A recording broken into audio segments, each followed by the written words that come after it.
पोराओ, आता काही दिवसात तुमचे पेपर संपन, मग तुमची शाळा पूर्ण होईल. मग तुम्ही सगळे आपापल्या ठिकाणी निघून जासाल. पण जे मित्र तुमच्या वर्गात बनले ते मित्र तुमच्या जिंदगीत कधीच बनणार नाही.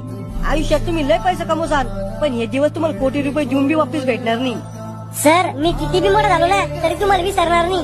बाळा हो, तुमची शाळा पूर्ण झाल्यावर आयुष्य तुमची परीक्षा घ्यायला सुरुवात करन.